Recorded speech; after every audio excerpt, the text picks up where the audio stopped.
Tape 4 of Alec Mutz, November 7th, 1995, Rochester, New York, interviewed by Leah Zazulier in English.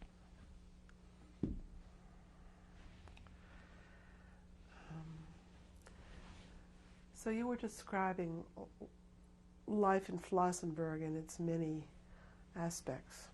Yes, I was, and there were some people, once or twice, they showed up with some soup that was cooked there with fingernails in it. The Russians, for some unknown reason, they were extremely hardy people. They could withstand almost anything. So what the authorities would quite often do, they will simply come in and take them out to the execution grounds and execute them when new ones would come in. Quite often they'll bring in truckloads, huge truckloads, trailer trucks, and straight for the execution place. There was no record kept of who is what, when, where, and how. I recall one day they asked that everybody be gathered at the camp square, and we formed a square. In the middle there's a flagpole on a huge pole, and the gallows nearby, and they marched this individual up to the gallows, put a noose around his neck, and the guy, was still talking, addressing the people loud. He says, "My sin in this world is I am and was a Russian general. Long live freedom." And he was on a chair, and the guy just went over, yanked his chair from under him and hung him. This was one of the things that was common entertainment for the SS guards, the SS authorities, especially on a Sunday afternoon. They had a beautiful orchestra there, and they would just, music was playing away while the smoke was billowing from the crematoria. In another instance that I saw is, at that time when it took place, I didn't know who this individual was. These things were published after I was liberated. They brought in an individual which I have seen with my own eyes. As it turned out, and I found out later, it was Admiral Canaris, which was with the counterintelligence. And when they first brought him in, when I saw him, he wore his white uniform, epaulets torn off and his buttons torn off. Within a couple of days later, I saw him, he was being walked around in the nude and with his nose torn off his face. And a few days later, I saw when they tortured him, they garroted him to death with a corkscrew type of device that was slowly choking him. The man never said a word, never cried. I mean, absolutely not a beep out of him. And later on, as I read what had taken place, he was accused of being part of the assassination crew that attempted to kill Hitler in, I think in July of 1944. Because when I saw him in Flossenburg, it was the latter part of 44, perhaps around October, November of 44. And that's one of the many things that I had witnessed in Flossenburg. Quite often they would bring in people and also target practice on them. made good pastime for them. Now, to state that Flossenburg was a concentration camp, labor camp, or an extermination camp, how does one rationalize, or what is the cutoff line between extermination camp, the guys being made to suffer for hours, for a week, for a month, 6 months, or whatever have you? The end result is always the same. Was this an inmate orchestra? That was an inmate orchestra, yes. Mm-hmm. Voluntary or? If an inmate felt he could get a piece of bread for playing so he can live another day, he would play. Was it really voluntary? And what was the diet like there? In Flossenburg, the diet was you got around 250 grams of bread a day when it was available. I'm glad you brought that question up.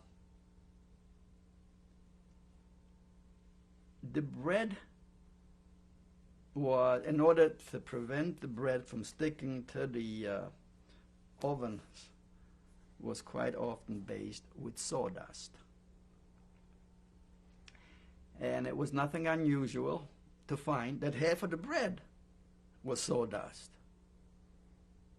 So you got this type of bread, and you got about a quart of soup, if you were lucky enough to get to the kettle. When it was toward the bottom, so the solid had settled out, you got a good healthy portion of soup. If you got there when they first started, you were out of luck. Most of the time, the people that were dishing out the soup would save the bottom for themselves. And then early in the morning, which was usually around 5, you got a pint of ersatz, or water that was blackened with something of some form or another. And that was pretty well. Pretty much the diet. From what I read, the diet was adjusted in such a way, no matter what, if you lasted more than 9 months on this diet, you were doing exceptionally well. And I was there 9.5 months, so. And then where did you go? Oh, right after that in the morning, you went to work, either in the machine factory when the machine factory was still functioning, or you went to the stone quarry. I meant after Flossenburg. Oh, after Flossenburg. Mm-hmm. April 14, 1945. Word was out that all the Jews had to be gathered at the camp square. And they were marched from Camp Square, heavily guarded, onto Floss, which was at the railroad station about 5 miles from Flossenburg. And all the Jews were loaded up onto cattle cars. And word headed that we were being transported into Czechoslovakia. There they had the ditches, the machine guns set up to do away with us. The weather turned extremely bad. Sleet, cold, wind. And we no sooner mounted the boxcars. 3 American planes came by. They were P-38s. And they just decimated that train. Shut the engine up, steam billowing. A lot of prisoners got killed. Some as escorts got killed. And there we sat.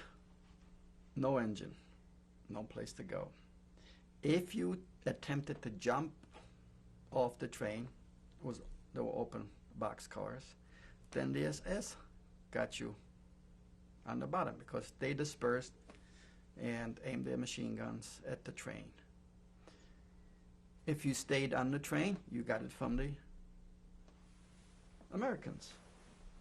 All right. The edict was anything that moves by train, by railroad, is an effort to further the war effort. And the Allies at that time wanted to finish the war as soon as possible.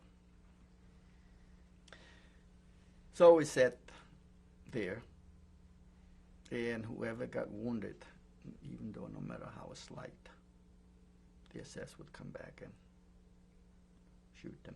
I mean, you can get grazed by a bullet and recuperate and be in excellent shape. As soon as they saw some blood dripping from someone, that was the end of it. After a few hours, things settled down, and we stayed on the train. The following day, they brought in a new locomotive. And as soon as we started to move, this time, instead of 3 planes, 6 of them showed up. And they just raked that train over like no one would believe. The second strafing took place in a village by the name of Schwarzenfeld. And this time, the strafing was much more intense. And they put that train out of commission in its entirety. The railroad tracks were also bombed. So they dropped a bomb in the front of the train, a bomb in the back of the train. The tracks were just like pretzels. That was it. You go no place. And at that time, they practiced the same process. As soon as you got wounded,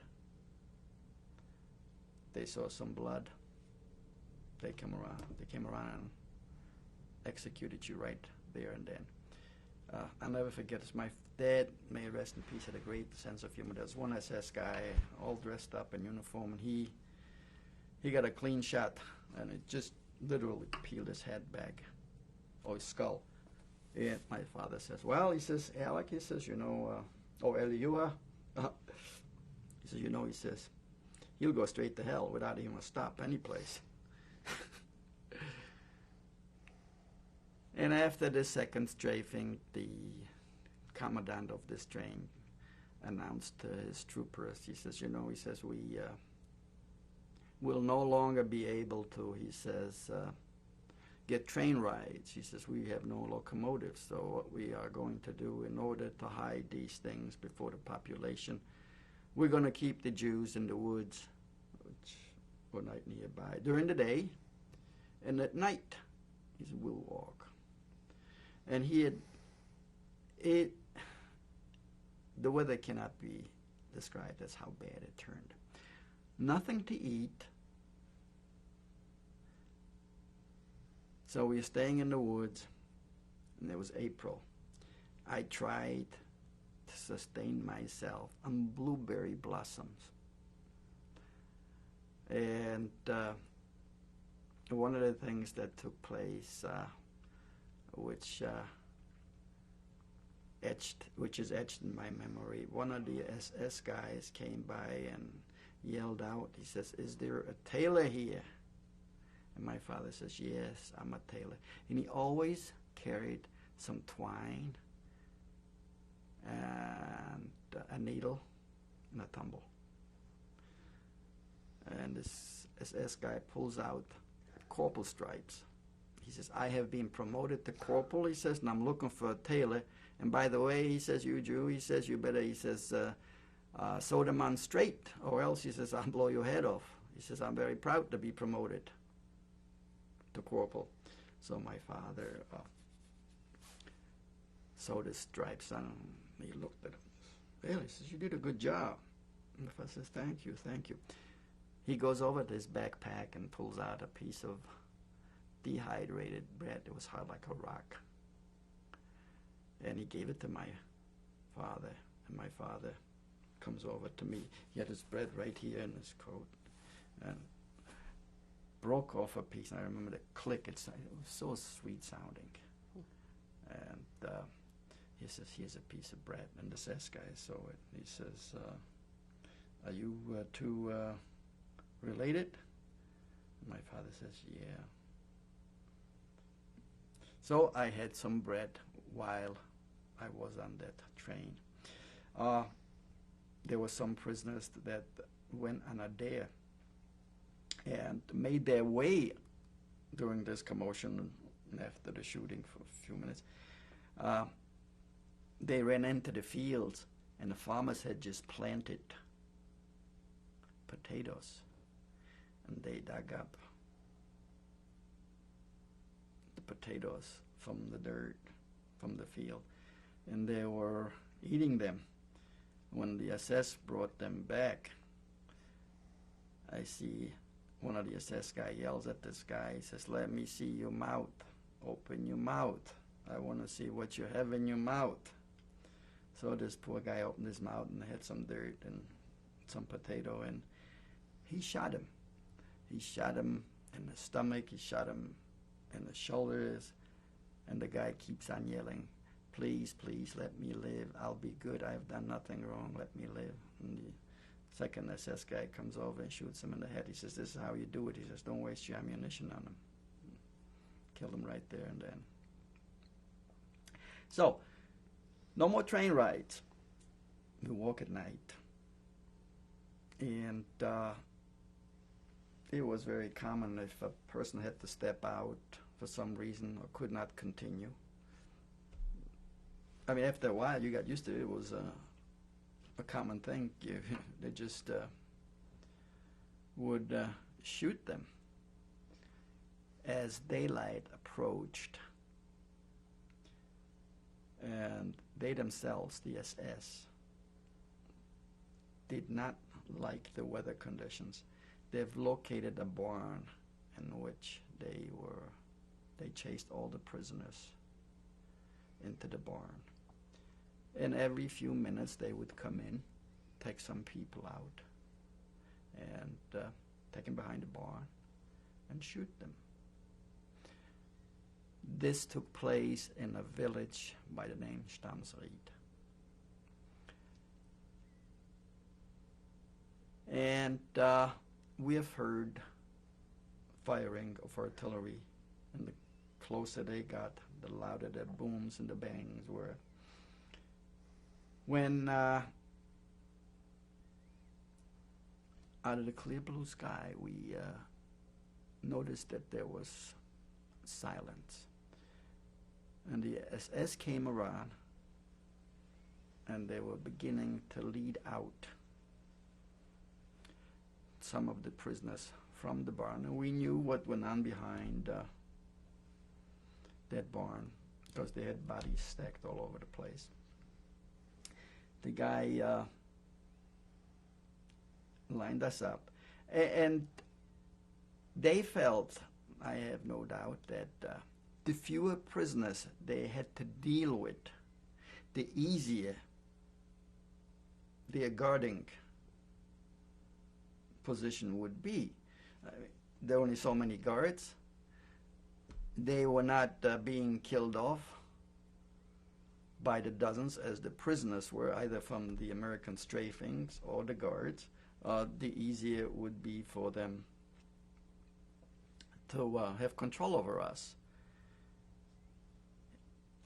The Americans were already past us because we were on a side road. The Americans would take the main roads, and then they would form pincers and surrounding the Germans and clear them up. The Americans were already past us, and they were still coming around and shooting people. And that march lasted until April 23rd, 1945. Starting when? Starting April 14th, 1945, and lasted till April. Total of about 7 days, 7.5 days. Initially, it started off with around 2,600 prisoners. And to the best of my recollection, there were less than 200 that survived.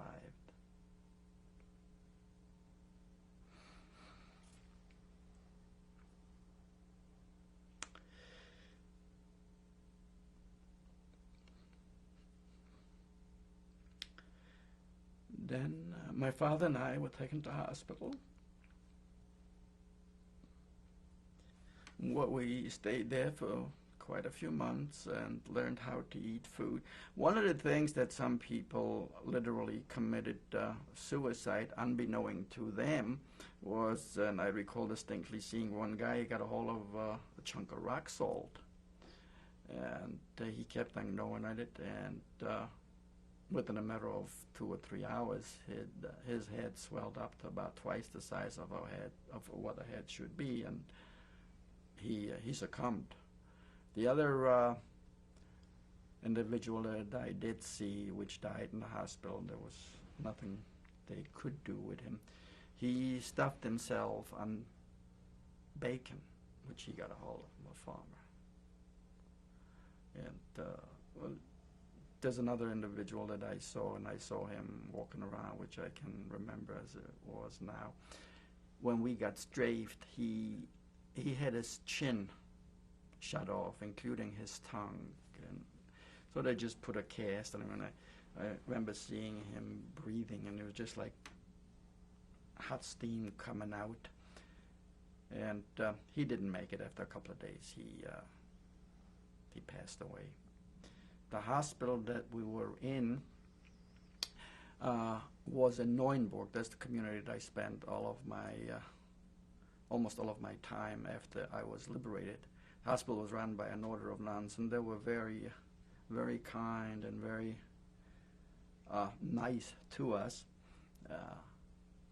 Obviously, it was under the supervision of the armed forces. The Red Cross used to come in on a daily basis, and the American Army provided some physicians and whatever medication was needed, whatever was available to them at that time, was quite,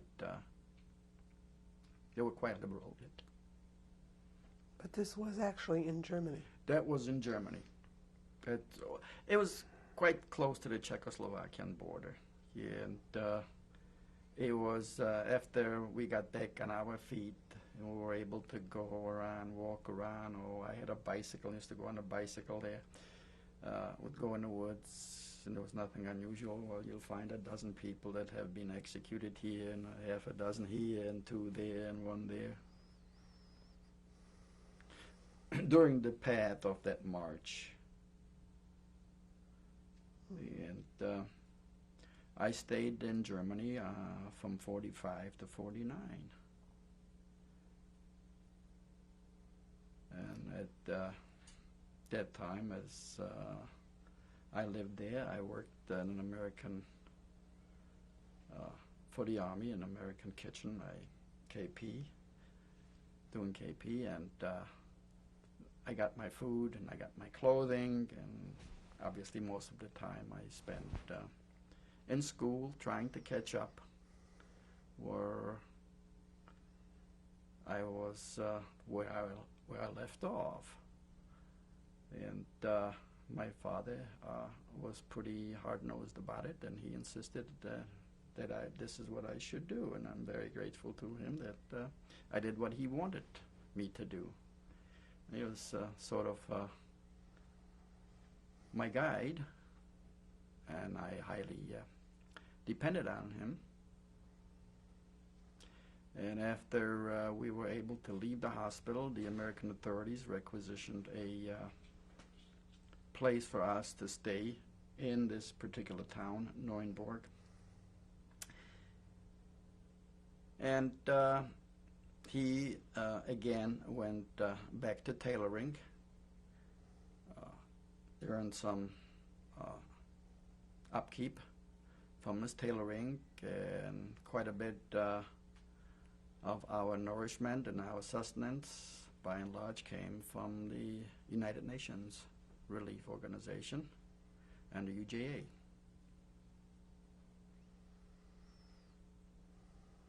Or American Joint Distribution Committee. So you stayed there until you came to the United States? I stayed there until I came to this country. I came to this country in 1949 in June rather.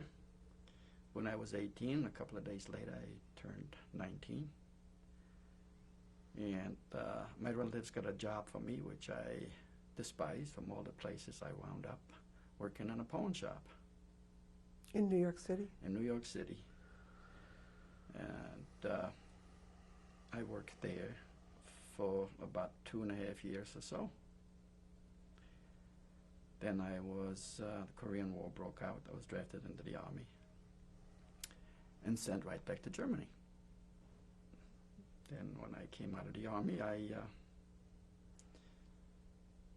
well, after a while, 6 months or so, I worked in New York again, and I came up to go to college here. Here I am. Was that hard for you to go back to Germany?